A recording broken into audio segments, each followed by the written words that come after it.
అందరికీ నమస్కారం. నేను మీ అనుపమ. భారతదేశంలో హిందువుగా పుట్టడమే ఒక మహా అదృష్టము. ఇంకా అంతకు మించి అదృష్టం అంటూ ఏమీ ఉండదు.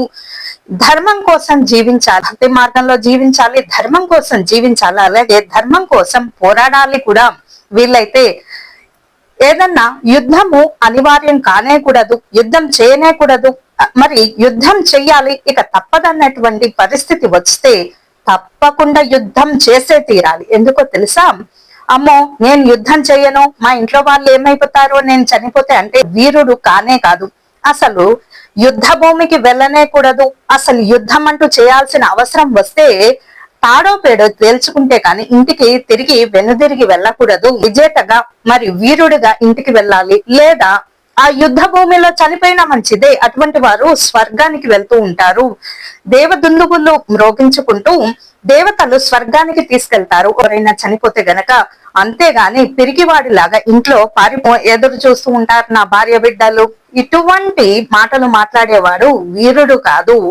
దేశభక్తి దైవభక్తి ఉండేటటువంటి వాడు ఒకవేళ యుద్ధము అనిశ్చితమైనప్పుడు, యుద్ధం చెయ్యాలి అని అనిపించినప్పుడు, యుద్ధం చేయాలి అనేటటువంటి అవసరం వచ్చినప్పుడు ఖచ్చితంగా యుద్ధం చెయ్యాలి. యుద్ధంలో గెలుపొంది వీరుడుగా అయినా పర్వాలేదు, లేదా మరణించినా పర్వాలేదు, కానీ పిరికివాడిలాగా వెనక్కు తిరిగి మాత్రం రాకూడదు. అది వీరుడి లక్షణము. కాబట్టి హిందువుగా జీవించాలి. వీలైతే హిందువులను ఎవరైనా విమర్శిస్తూ ఉంటే అటువంటి వారిని ఖండించినా పర్వాలేదు.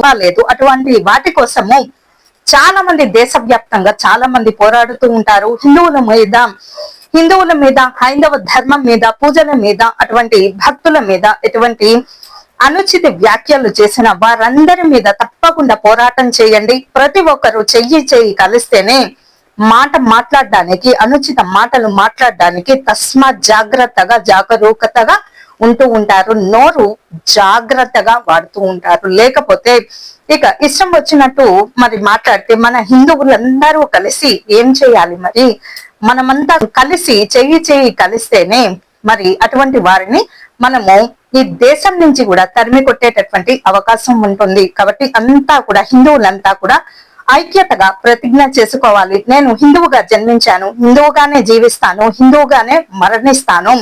మరి ఎవరైనా ఈ ధర్మానికి విఘాతం కలిగిస్తే తప్పకుండా ఆ సంఘటన కోసం తప్పకుండా పోరాడి తీరుతాను అనేటటువంటి నిశ్చలమైనటువంటి ప్రతిజ్ఞ బోని ఉండాలి. అంటే అంత ధైర్యం ఉండాలి. అంత ధైర్యం ఉండాలంటే ఏం చేయాలి? ముందుగా దైవ భక్తి, ధర్మ భక్తి, సత్య మార్గము, న్యాయ మార్గము ఇలాంటివి ఉంటే గనక ధర్మో రక్షతి రక్షిత, మిమ్మల్ని ఎవ్వరూ ఏమి చేయలేరు ధర్మం మీ పక్షాన ఉన్నట్లయితే. అలాగే సనాతన ధర్మాన్ని గౌరవిస్తూ కాపాడుతూ ఉండాలి. గౌరవిస్తూ పూజిస్తూ ఉండడమే కాదు, వీలైతే ఎవరన్నా మన ధర్మం మీద దాడి చేయాలని చూస్తే కాబట్టి కాపాడుతూ జీవిస్తాను అని మనకు మనమే హిందువులందరూ కూడా ప్రతిజ్ఞ చేసుకోవాలి. ధర్మము, సత్యము, నీతి మార్గంలో అందరూ కూడా నడవాలి. అలా నడుస్తాను అని మనకు మనమే ప్రతి హిందువు కూడా అలా ప్రతిజ్ఞ చేసుకుంటూ ఉండాలి. నా సంస్కృతి సంప్రదాయాలను ఖచ్చితంగా పాటిస్తాను, పరిరక్షిస్తాను. వాటికి ఎట్టి విఘాతము అఘాతము కలిగిన, ఎటువంటి మరి అడ్డంకి కలిగిన వాటిని ఖండించడానికి ఎంత దూరమైనా వెళ్తాను, పోరాడతానని ప్రతి హిందువు కూడా ప్రతిజ్ఞ చేసుకోవాలి.